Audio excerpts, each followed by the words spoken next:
So this vlog needs a little bit of an introduction because of some stuff that happened today. I was originally planning to use the footage I took on my quote-unquote day off when I was just exploring Kishinev and having a nice Georgian meal and just exploring some cool stuff I saw on the road. However, today I had a interview with a Dutch radio station who saw my first vlog. And afterwards, some people reached out to me and asked about what I was doing there to help and how they could help as well. So I figured I would use the footage I shot today, which is actually of me visiting a refugee center, and especially a depot that hands out stuff to the refugees. And because I thought that it would be much more useful footage to get a glimpse in what I'm mostly attempting to do here, and how people are trying to help, and how you can help if you want. Like as I said before, Moldova is very underrepresented in the media right now.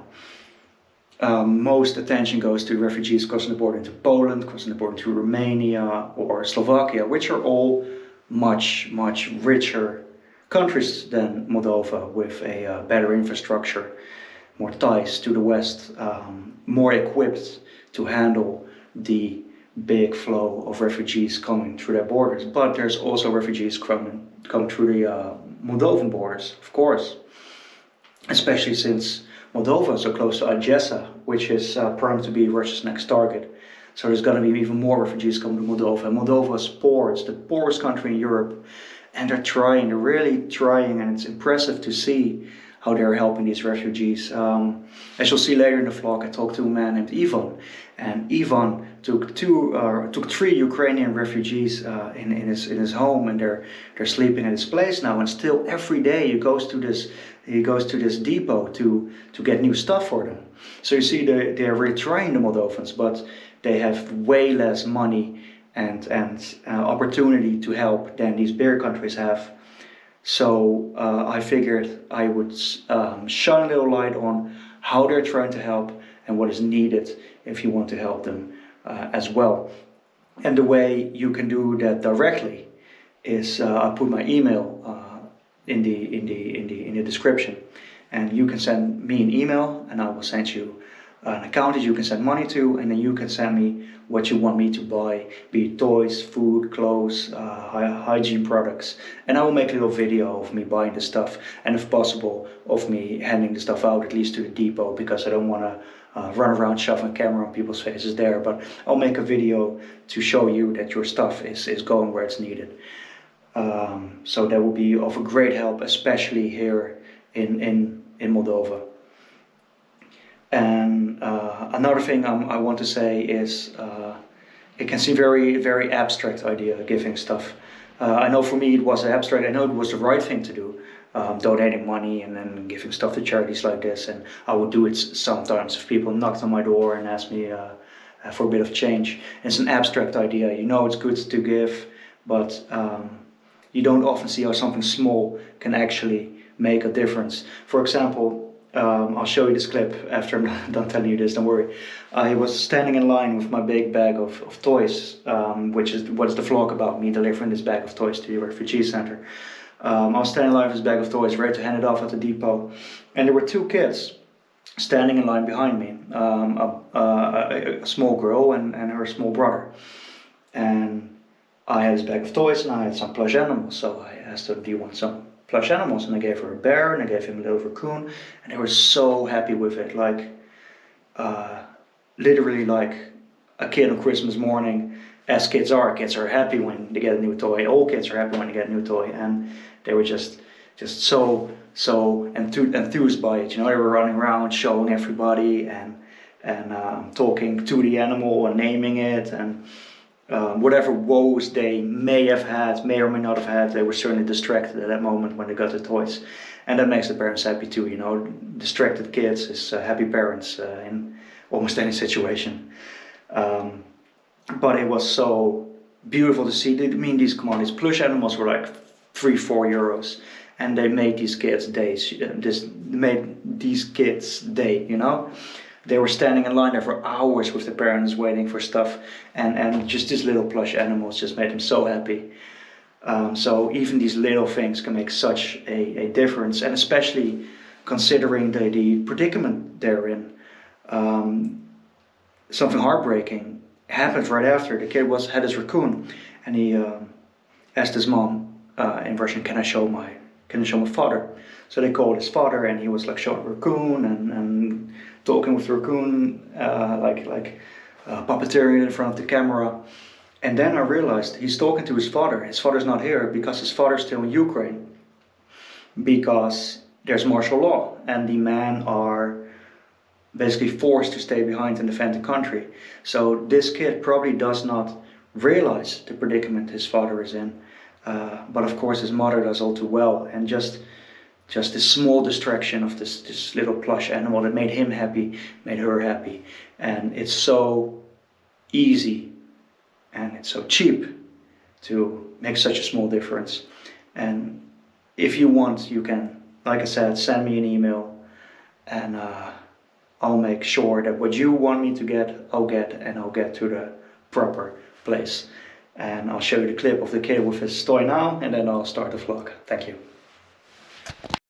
Oh, sorry, I forgot to say, at the end of the vlog I'm interviewing Vladimir, who oversees this depot, and I asked him what is most needed, and the short answer is food. He says food is most needed, as you'll see, but there's a bunch of other stuff that they would love to get as well, if you want some inspiration for how you can help. Как зовут? Енот? I just hooked up my lavalier mic that I bought yesterday, so I really hope it's improving my sound. And if it doesn't work, then I really hope the GoPro system is still capturing some of the sound, because I've got an interesting mission right now. I was actually planning on taking an easy day in Chisinau and exploring the city and showing you some of the tourist trappings, I wouldn't call it, because nobody goes to Chisinau, but maybe some nice restaurants and the places that bold and bankrupters went to, because I obviously studying a little bit of Russian, I stumbled upon the channel and love it. And when I happened to be in Moldova for this jumble of reasons, of course I wanted to see the place that he visited, so I was planning to go to the Star Observatory, etc, etc. But then, as I was walking to just get an innocent cup of coffee, I wandered into people carrying boxes of toys, and they had these fluorescent jackets on, and on the back it said something like Holocaust Foundation. I figured they were aid workers carrying all the toys and stuff, so I asked them, and I was right, and they were actually Israeli aid workers, because as you may know, many Israelis have ancestry, or ancestry is a big word, just a generation ago had their family come from Ukraine, Moldova, Russia. So they have deep ties, deep cultural ties with this region. And of course they are still, the memory of war, of course, is still so for obvious reasons alive there, that Israeli aid workers can be seen all over the world helping situations like this, but especially now here, now in Ukraine, where so many Israelis have ties to. So I asked them, "Where are you going?" And they were going to the refugee hotel with a lot of refugee children, and they were going to bring them some toys. And I said, "Is it cool if I come along?" Because I've been looking for a chance to help. I figured I would only be able to help once I got to the border. But no, I could get some. I could hop along, and of course, it would be remiss if I don't buy some toys. And I think I have a secret weapon that those Israelis don't when it comes to buying toys. Namely, that I am a massive man-child. And if you know anything about Israelis, you know they have mandatory military service, which does tend to do a number on your inner child. I don't. I'm a grown man. I paint miniatures. I play video games. And as an absolute man-child, I am those kids' best bet of finding some nice toys. So I'm just zapping along the store to find some nice toys for the kids. And I think I can do better than those Israeli aid workers. They had board games, come on. Come on. Board games are fun to play, but not fun to receive. You know, you want the excitement, the glitter, the passion of Barbie dolls or some plush animals. That's what you want. As a man-child, I know that. I know that. Board games, those responsible gifts. They don't want responsible. We're gonna get some fun stuff. Let's see. Ooh. Okay, this I would get for myself. That's awesome. That's awesome. Build a little Da Vinci model, but that's extremely expensive. I'm on a shoestring budget here, and I'm not sure a crowded refugee hotel is the proper place to fiddle about with small parts, but if somebody ever pays me for my vlog, I'll come back and get it for myself. But for the kids though, what do we get for the kids? I have to say, I'm in a supermarket, so the options are not, let's check the sound. Oh, the sound levels are good. You know, I think the level A mic is working. Okay, no, too much hassle. Too much hassle for the kids. Ah, this is cool. Ping pong. All you need is a table. And you're set. We'll get them some ping pong. We'll get them... This is too big. This is too big for a hotel. They'll kick each other in the face with it. We'll get them a little ball. They can kick around. What's this? What's this? Hello Kitty sports set. Yeah, it doesn't have the ball included though, so they would have to steal their little ping pong buddies' balls. So we're not gonna do that. What else? Maybe some crafting stuff, yeah. Get some pencils, some creativity. I'm gonna get, let's see, this is a Muppet. Yeah, this is fine, this is nice. Some pencils to color with. But if you've got pencils, you need some paper too. How about a little coloring book as well? God, I should have gotten a little basket to put my stuff in. Oh, these jets. What is this? This is not a coloring book. This is one single drawing. No, they need more. They're gonna be bored out of their minds there. Okay, let's first get a basket, then we'll come back.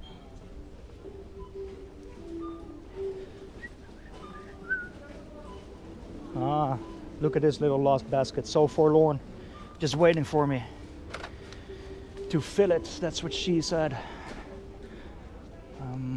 Okay, more arts and craft supplies.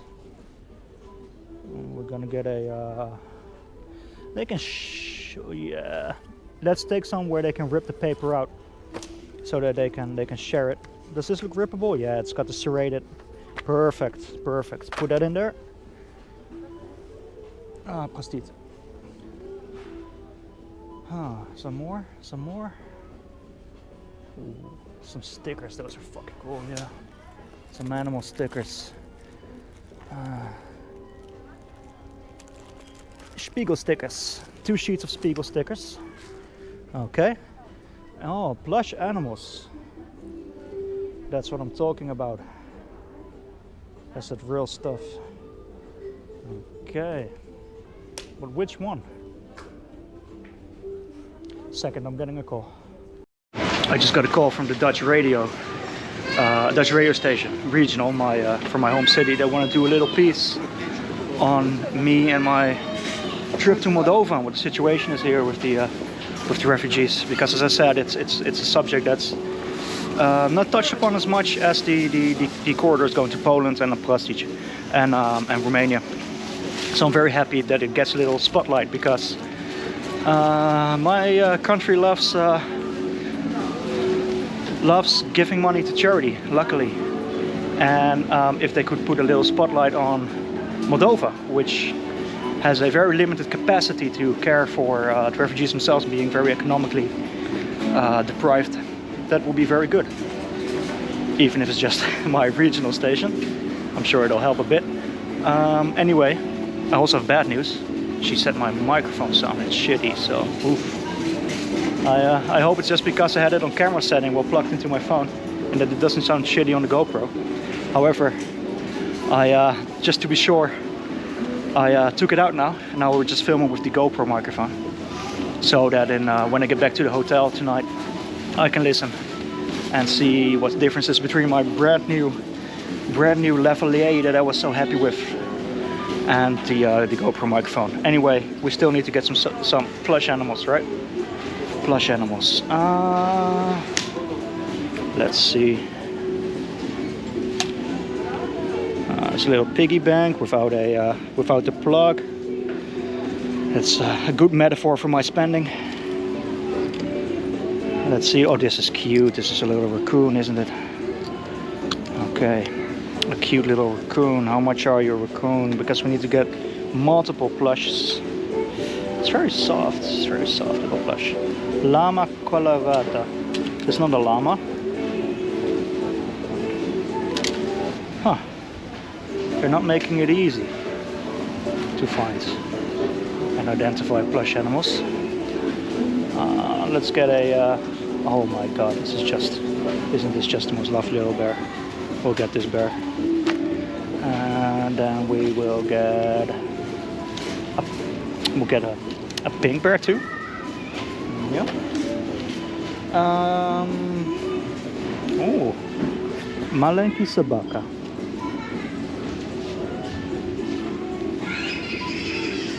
So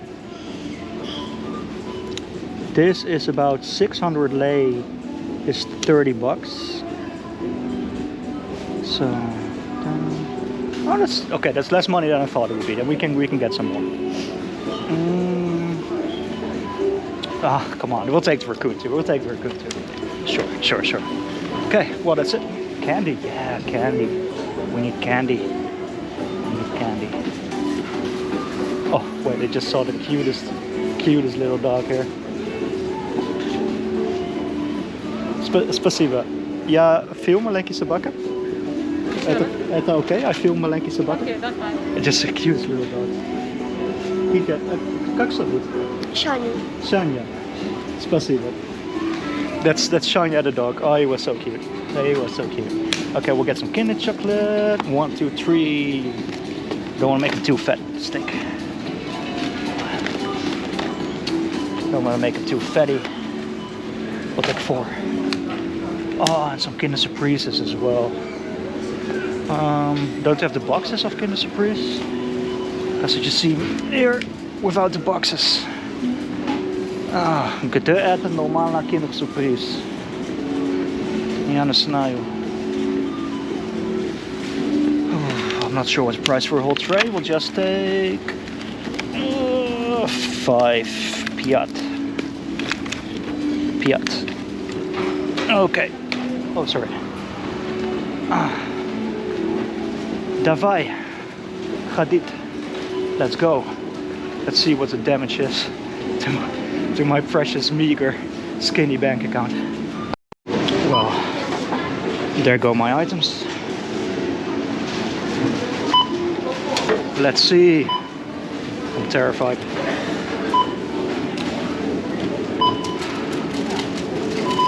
So I didn't really understand, but it's 887. That's about 40 bucks. 30 something. Пожалуйста.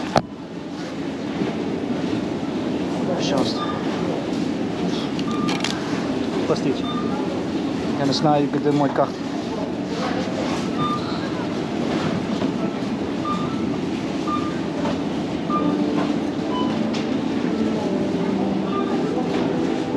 Okay.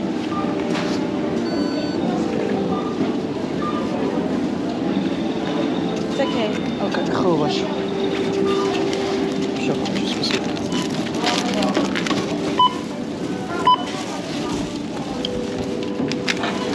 Faz a chance de deixa de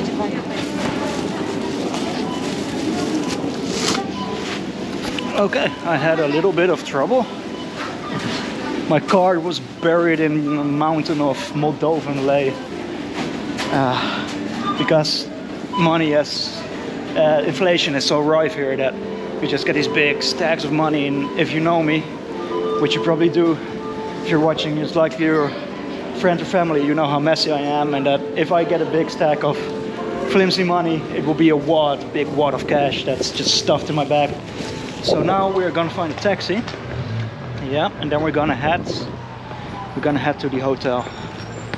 And oh, is that a taxi? Does he have a passenger? Let's ask him. Простите.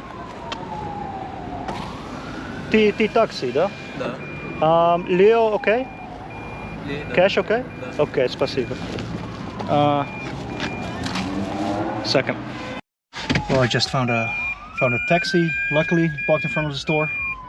And we're into Zori Hotel, which is super close, but not sure if I can get there on foot. It's very deceptive here in Chisinau how far stuff is. Here with taxi driver, как тебя зовут? Andre. Taxi driver Andre, and we're going to the Zaria Hotel. Should be like a minute's drive, and then I'll get back to you. So I just arrived at the Hotel Zaria, and it looks pretty forlorn at the moment. I did see one of the, ducking for a tree here, did see one of the Israeli aid workers walking in, so I guess I'm in the right place. But I'm gonna turn the camera off now, in case I can totally imagine they don't appreciate being filmed right now. And if somebody does want to tell the story, whatever, then I'll pop it back on again. And so I may see you there, I may see you after. Well, just came from the hotel that the Israelis pointed me to. And it was a kind of a weird situation because the Israeli aid workers were there, looking very disappointed and disheartened. And apparently there was not much they could do there. And the people that were there, the refugees that were there, very small number, didn't want to open the door for them, which I can sort of imagine, because it's kind of, well, it's something if you're just there, one family, and there's like 10 people in fluorescent jackets knocking on your door for unknown reasons. So, yeah, I can sort of imagine. I did give away one of my little bears, though. Was one girl running about the place. She was very happy with the Malenki Mietviet, I think it's called. However, they did tip me off. There's another place, a bigger refugee center. Since I've already got this bag of toys that I gotta do something with. I mean, I'm a man-child, but not that much of a man-child. I can entertain myself all day long with stickers and a ping pong set.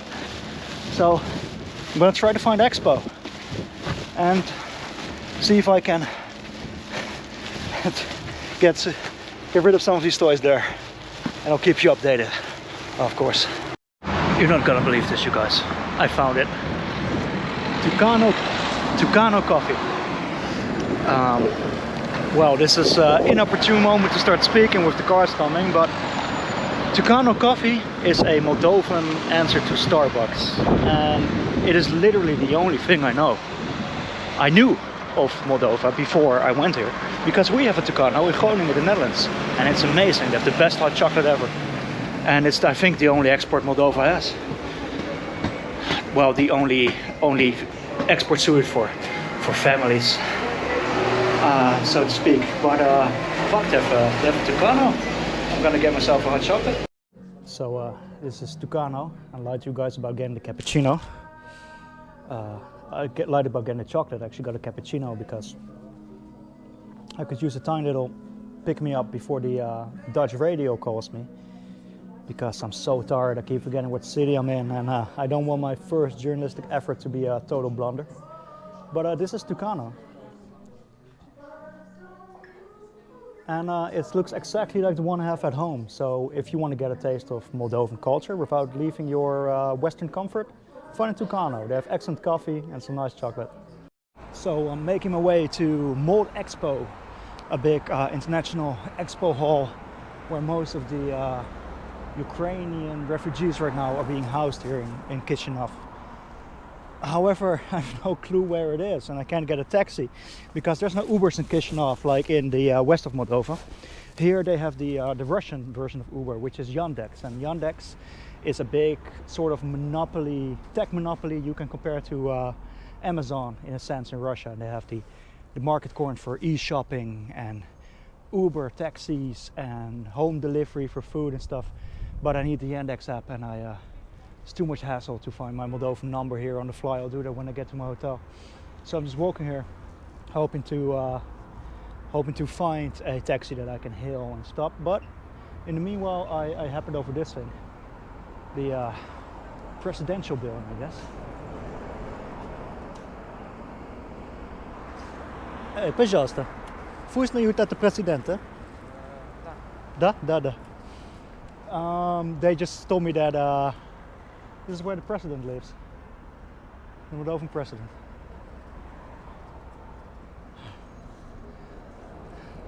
So as you can see, he's got a really nice place. Despite how poor the rest of Chisinau is, the president's got a nice little palace. Oh my God, look how cool that looks. It's so, man, it's it's almost like if you would build a dystopic lair of a autocratic future ruler. I would build this. Look, the white and the gold.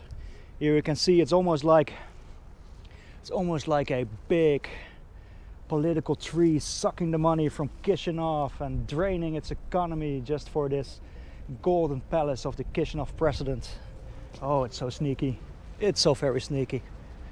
Anyway, that explains why this road is so beautiful and well maintained. As you can see, even the street, it's all new. Well, there went my microphone. Normally, maybe it's getting a bit loud now. Normally the streets are very much in disrepair in Moldova, even in the capital of Chisinau, but not here. You can see they even weed the little gaps in between in stones because, well, I guess this is their presidential street.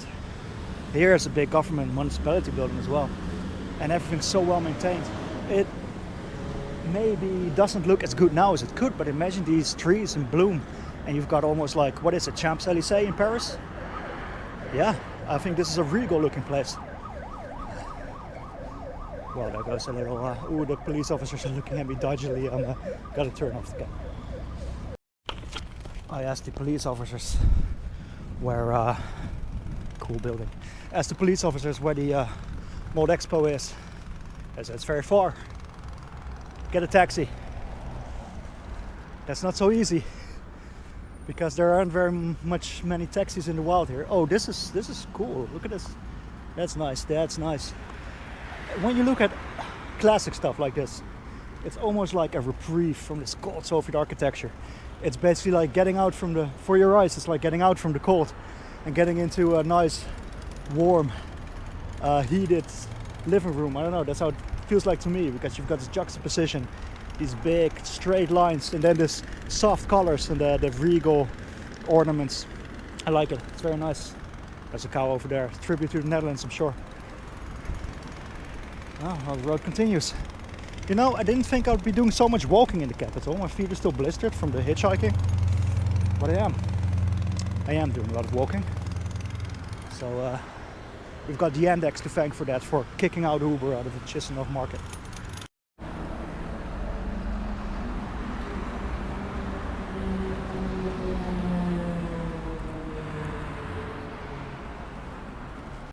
But what you do have here is a nice view of Chisinau. You can't see it on the GoPro because it tends to flatten stuff, but this is a steep decline into the suburbs of Chisinau. For me, it's a cool, very cool view, but I guess when you're watching this on the screen, it's not. Hey, there's a sign across the road. It's too far for you to see on the GoPro, but believe me, it says Dr. Coffee, exploring coffee secrets. Well, I love coffee, and I'm so tempted to find out what the secrets are of coffee. The dark roasted secrets that I have not yet begun to even dream of, here hidden in the heart of Chisinau, for me to take home as a boon to my coffee loving people. But no, too much traffic and I have to find a taxi, so this is my sacrifice to this vlog. forgoing the secrets of coffee and drinking my coffee in a mainstream plebeian way. Oh, regret. Oh, you guys, I'm sacrificing for you.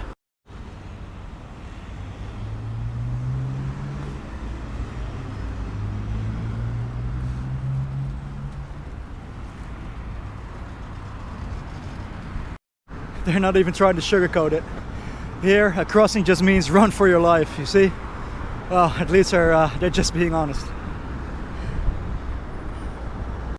Do you see that? Across the road, iTaxi. Apple's very own taxi service, I think. And we just saw the sign that says run for your life if you want to cross the road in one piece. So that's what we're gonna do. Oh, man, I hope we make it.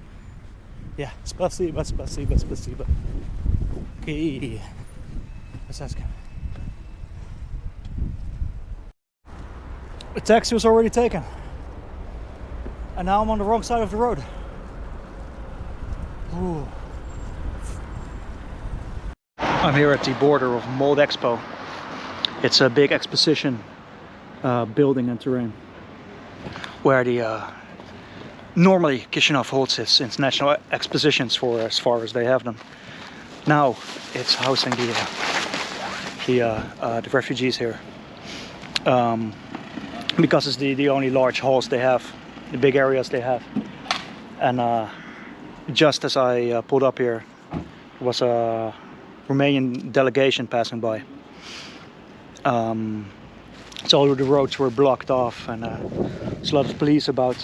And I guess this is a delegation that came here to look at the situation and see how they may be of help. And I've still got my bag of toys. I'm not sure if I can go in, but otherwise we'll just hand it off at the door of the expo. They let me in without much hassle. And where I am now, it's sort of a park. It's sort of a park, a big park with some complexes where they're now housing the people. I guess in not in tents, but in big buildings like these. I'm not seeing a lot of people right now. There's just a bunch of cars passing by, some of Ukrainian license plates. A handful of people guarding the complex. And let's see where I can get rid of all these toys, so I won't have to take them home with me. Yes, this is the place that you directed me to. People standing in line here. Not sure for what. Простите. Английском. По-русски говорите или по-English? English. I speak English. Thank you. What is this place where people waiting for? People waiting to get food, clothes, and other stuff to live here comfortably. Okay. Thank you. Do you know where I can? I've got some stuff for some kids. Do you know where I can deliver this? For kids? Yeah. You must wait in this. In line? You must wait to enter this place, and then you must show your passport. If you are from Ukraine, you can get it. Okay. Спасибо большое. Gotta go wait here in line to drop this off.